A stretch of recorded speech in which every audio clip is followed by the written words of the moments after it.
សួស្តីបងប្អូនទាំងអស់គ្នាថ្ងៃនេះទូរស័ព្ទនេះមួយគ្រឿងគាត់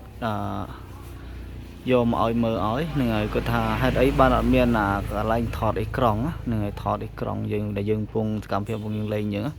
ថតអេក្រង់នៅលើវីដេអូហ្នឹងហើយដល់អញ្ចឹងគាត់ថាគាត់អូសពីលើមកក៏អត់ឃើញមានទេណាហ្នឹងហើយអត់ឃើញមានទេរកហើយក៏អត់ឃើញមានទេនឹងថតកន្លែងណាទេដល់អញ្ចឹងហ្នឹងហើយដោះស្រាយបញ្ហាហ្នឹងសង្ឃឹមថាបងប្អូនជួយចែករំលែកបន្តនិងចូលរួមចំណែកក្នុងការចែករំលែកទាំងអស់គ្នាទី1បងប្អូននឹងចូលឆែកមើលក្នុងសិនណាហ្នឹងហើយទូរស័ព្ទខ្លះអត់មានទូរស័ព្ទខ្លះមានហ្នឹងហើយតែខ្ញុំចង់បញ្ជាក់ឲ្យបងប្អូនចូលទៅឆែកមើលក្នុងនេះសិននេះបានដឹងនេះចូលមកនេះឃើញនេះសញ្ញាព្រួយខាងលើនេះនេះ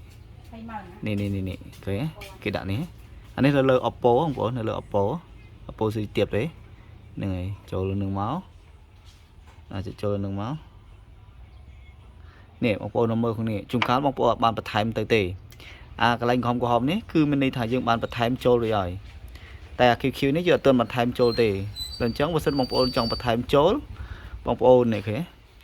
ចុចអាកន្លែងសញ្ញាបុក QQ ហ្នឹងទៅណានេះចុចសញ្ញាបុក QQ ហ្នឹងទៅឥឡូវសូមចុចសញ្ញាបុកនេះមួយហ្នឹងហើយអូខេវាទៅដល់ពេលយើងចង់បានណាមួយយើងក៏ចុចបូកទៅហ្នឹងហើយនេះដល់អញ្ចឹងខ្ញុំអូសរកន្លែងថតអេក្រង់ខ្ញុំមើលតើរយគាត់ឃើញទេនេះអ៊ុំមកខាងជាងមកខ្ញុំខាងទេបងប្អូនឃើញទេនេះឃើញគេថាថតអេក្រង់នេះដល់អញ្ចឹងដើម្បីឲ្យឃើញនៅខាងលើនេះបានបងប្អូនត្រូវចុចលេខសញ្ញាបូកនេះចុចសញ្ញាបូកនឹងចូលមកនេះចុចសញ្ញាបូកចូលមកហើយបងប្អូនអូសរកទៀតមកថាមានអីដែលត្រូវការចង់ឲ្យវាឃើញនៅលើអេក្រង់ហ្នឹងហើយអញ្ចឹងចុចថយវិញមកចាំមើលតើឃើញទេអត់លើកនេះហ្នឹងហើយដល់អញ្ចឹងទី1យើងដូចអ្នកទាំងអស់គ្នាប្រើហ្នឹងត្រូវទាញពីលើយ៉ាងមែនអត់ហ្នឹងហើយទាញពីលើយ៉ាងមកហើយនេះឃើញហើយថតរូបអេក្រង់ហ្នឹងហើយចុចលើនឹងពឹបវានឹងថតឲ្យយើងដោយស្វ័យប្រវត្តិអូខេច្រេចឃើញនេះឃើញនេះយើងចុចទៅកន្លែងនឹងមួយទៅវាថតអេក្រង់យើងដោយស្វ័យប្រវត្តិហើយមួយទៀតបើសិនចង់ថតវីដេអូបងប្អូនគាត់អូសចុះក្រោមមករនេះគេថាថតវីដេអូនេះឃើញនេះថតអេក្រង់វីដេអូហ្នឹងឃើញហ្នឹងហើយចុចលើនឹងមកចុចលើនឹងមួយមកនេះវានឹងឲ្យយើងបំពេញហើយនេះថាចុចយល់ព្រមមកហ្នឹងហើយចុចយល់ព្រមហើយនឹងមកនេះអញ្ចឹងកាលនេះត្រូវចុចអនុញ្ញាតដែរបងប្អូននឹងចុចអនុញ្ញាតមកនេះឃើញ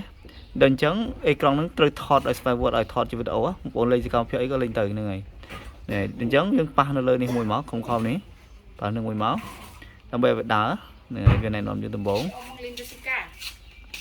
ជិះនឹងមួយមកចាំបន្តិចបងប្អូន